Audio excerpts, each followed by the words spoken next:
Hello everyone, the time has come for me to share my top 10 books that I read in 2021. So I think for a total of 2021, I read a total of 89 books or 90, it's one of those, but either way, looking back over all the books I read in 2021, I think my average rating was like 3.5 or 3. A lot of my books I read were 3, which is to me average. So compiling this list was hard because I was like, oh my gosh, I don't have like a ton of like really true favorites from this year. And that's just how it goes some year.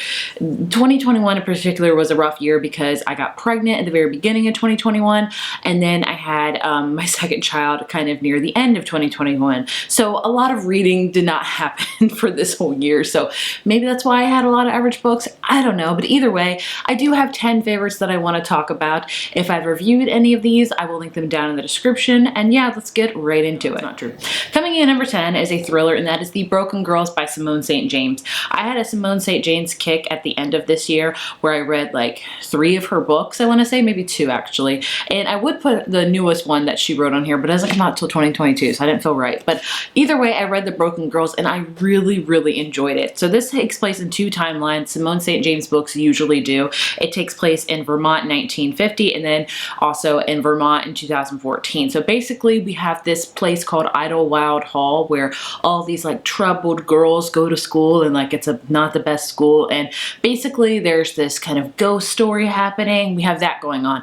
Meanwhile, in 2014 we have a journalist, Fiona, who has lost her older sister. Her older sister was murdered, and the guy that murdered her is put behind jail, but she's always known that, you know, there's more to this story that's letting on, and she learns that in fact Idlewild Hall, where her sister body was found, is like going to be up for reconstruction. So she's like, something's going on, I'm going to get to the bottom of this murder and figure out. So you have 2 timelines going all at once, and it's an amazing book. Her books are always have this kind of also paranormal aspect to them where it just flows really well with it. I just really love this book. I recommend any of her books. I've read 3 so far and I really enjoyed it. Definitely one of my favorite thrillers of the entire year. Coming in at number 9 is The Heart Principle by Helen Hoang. It kind of breaks my heart that this is not higher on my list because I really enjoy this series of hers.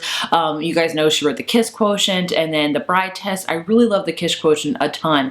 The Bride Test I didn't love as much, and I was very much anticipated, and I think we all were, for The Heart Principle because it followed a character that we got to know really well in the first 2 books named Quan. And the reason why I didn't love this book is because Quan has been through some things. I don't want to spoil it for you, but I feel like it wasn't him truly in this book. It just, like, they kind of made his character different to fit into this romantic relationship the author wanted to have, and I just didn't love it for that. But this book talks about a lot of amazing important things. If you don't know, all of her books have great autism rep because she is autistic herself, which is just awesome because autism is very near and dear to my heart. My son is autistic, so anytime I can read more about that, I always do. Also, this book talks a lot about taking care of family members when it gets, and you start to like lose sight of yourself because your family members are sick, so you have to take care of them. There's a lot of different things going on in this book, a lot of hard-hitting topics. She writes beautiful romantic books, but with a lot of really serious and important topics in them, and it comes in at number 9 on my list because I still really enjoyed it. I did love the relationship between Anna, I think her name is.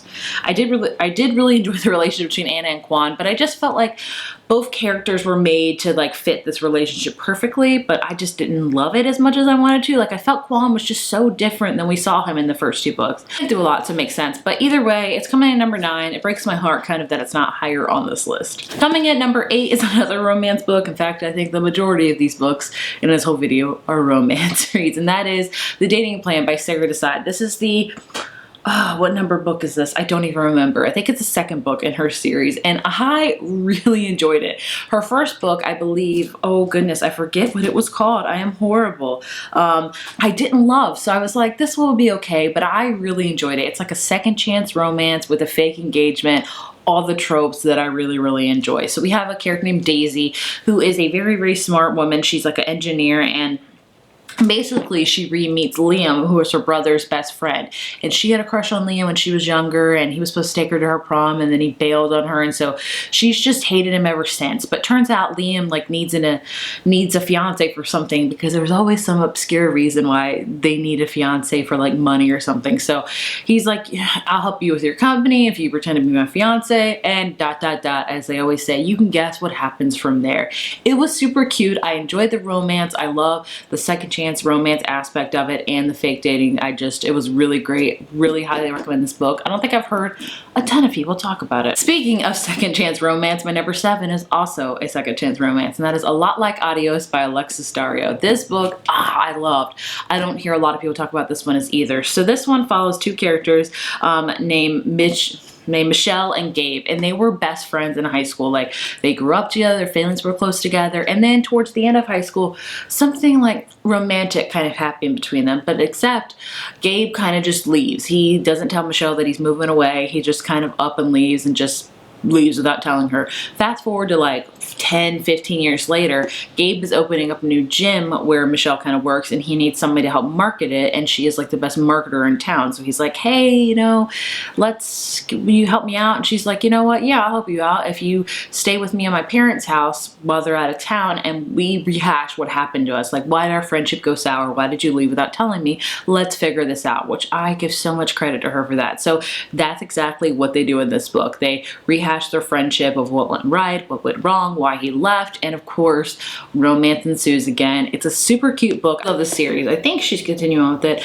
I'm not 100% sure. Coming in number 6 is another thriller. This more a satire kind of thriller, and that is Finlay, Donovan's Killing It by Elle Cosmino. I'm sure you're going to see this a lot on a lot of people's lists because it was such a fun read. So this book is all about Finlay, who is a author. She is a thriller author, like erotic kind of thriller. So basically, she is a single mom of 2 because her husband has cheated on her, who's horrible, and she is really struggling to make ends meet. And so she meets at the very beginning of the book her agent at this Panera, and she's pitching to her agent this new idea for a book, this thriller of how she's gonna kill, things like that. Just normal, typical thriller talk. Well, a woman overhears her and thinks that Finlay is like an actual true hitman, like a hired killer. And so she leaves her a note like, here's my phone number, I want this person dead, and here's the amount of money I'll give you. And Finlay's like, wait a second, like, I'm not a killer. And the girl's like, I heard you at the store, I heard you at the restaurant, like, it sounds like you can get it done, I'll give you this amount of money. And Finlay's like, I really need the money.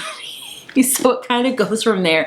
This is a great book. It's so fun. I say if you really are not a fan of thrillers and they're kind of scary for you and you want to dip your toes in them, but you're like, I'm wary of where I should start. This is a great one. It's not scary at all. It's very funny, very satire-y, things like that. It's a series. The second book's coming out this year, so I definitely plan to read it, but it was just such a fun time. I laughed so many times throughout this whole book. Again, at number 5 is Act Your Age, Eve Brown. This is the third and final book in the Brown Sisters series. While I love this book, I am very, very sad to see the series end. It was just such an amazing series. I think every one of the books had a place on my top 10s these past 3 years because I just love them so much. So, like I said, in each book we follow a different Brown sister. This one follows the youngest, Eve, who is very, she has a kind of like a chaotic life. She doesn't know what she wants to do. She has many interests, and her parents are like, look, you need to like decide. Like, the clock is ticking. You need to get out. You need to decide. So she gets a job at an inn as the chef, and she gets it mainly because she accidentally hurts the owner, Jacob, I believe his name is. So they have to strike up a deal, and it's kind of a hate to love relationship that is just oh so adorable and romantic and amazing. I'm sure you've heard Talia Hibbert's name everywhere in the romance community with good reason, because she writes such beautiful, romantic, and funny books, and Eve is just a character that you just want to hang out with and have a good time and just chat with. I know I definitely would. And number 4, I think actually the next 3 books you're going to see probably on like majority of people's top 10.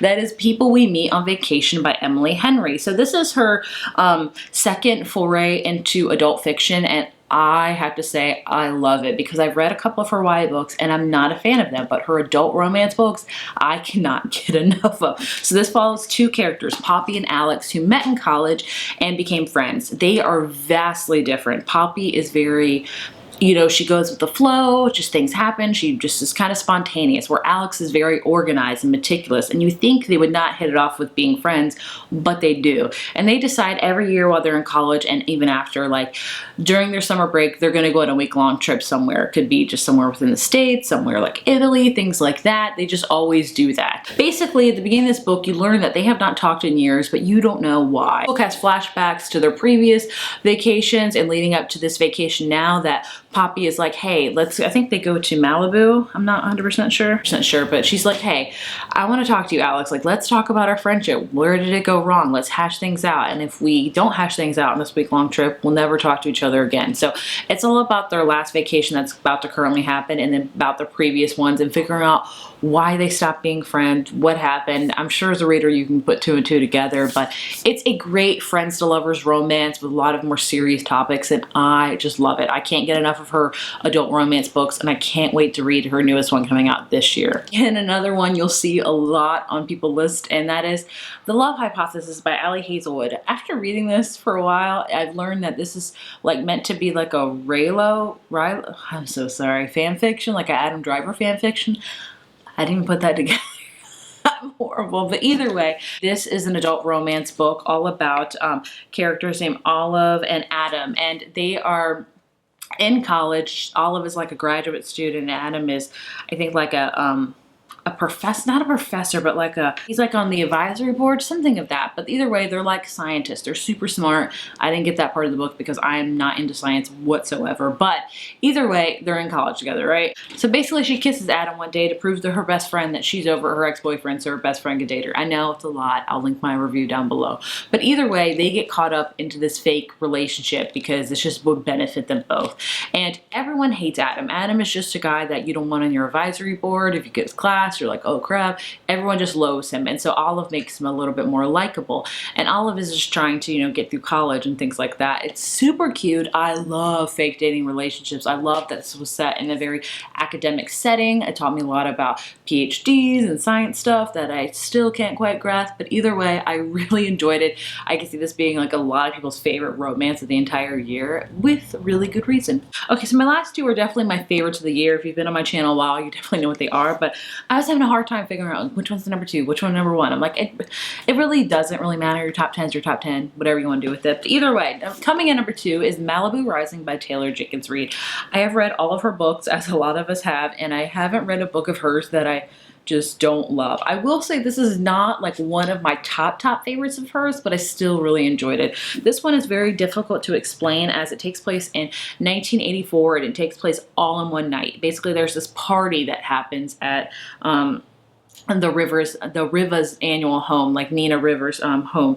And basically, like, it's a party they do every single year, and the Riva family, and they have, I want to say, 4 siblings all in the mix. And it takes place on one night, but you get a ton of flashbacks into the family when they were younger. Their dad is a musician and was very popular, and he left their mom and them at a young age, and you've seen how they've kind of fend for themselves. Their mom is not in the picture anymore either. They also learned that they might have a new sibling. It's just all about family. So this one, I would say a lot of Taylor Jenkins Reid books are getting more historical, which I think is great, but they always kind of have a romantic undertone. This one definitely doesn't. It's mostly about family, about siblings, about the lengths you would go to family, about how a family is very intertwined and interweaved and just kind of different from each family. So that's what it's all about. It's about the River family. That's all I can really explain it to you. They love surfing. They love each other. They've grown up a very odd way with their dad being famous, but not really in their life at all. But their dad maybe wants to be in their life again. And I'm probably not explaining this as well as I should, but I feel like I never do that lately. But I still really enjoyed it. Is this like one of my top 5 Taylor Jenkins Reid's books?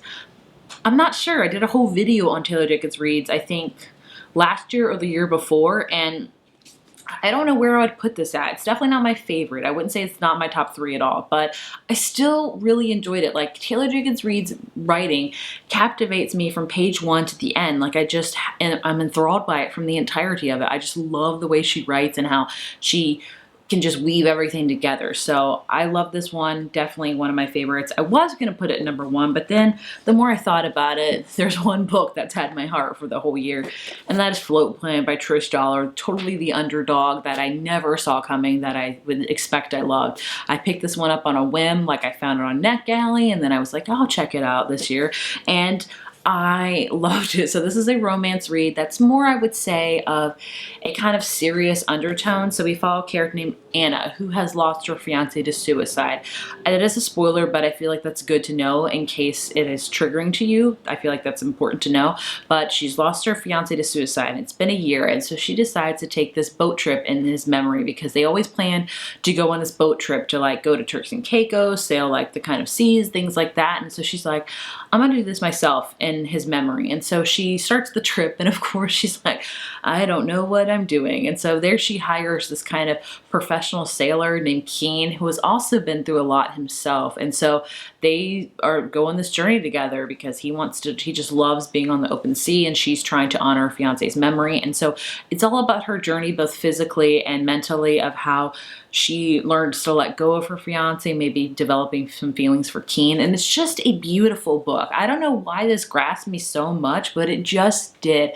I just love the journey she took both physically and mentally. Like I said, it was just a beautiful read. And there's a sequel to this book coming out, like a crossover. It's more about her sister, coming out this year, that I've already read and I didn't love as much, but we did get a glimpse of these two characters in this book, and that was like the highlight of the book in my opinion. But I just love this book. This is the book I pushed people most to read this year. This is the book I talked about the most this year. So I thought it definitely earns a spot at number one, because I've been talking about it since like February. So yeah, I highly recommend it if you haven't checked it out. Just know it's not lighthearted and fun as the cover kind of suggests. It's more serious and more impactful. So there you have my top 10 reads of 2021.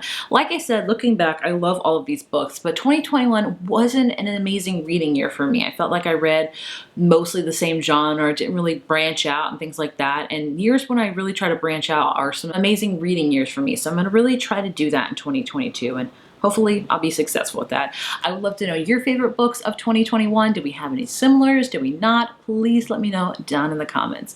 Thank you guys so much for watching, and I will see you in my next video. Bye.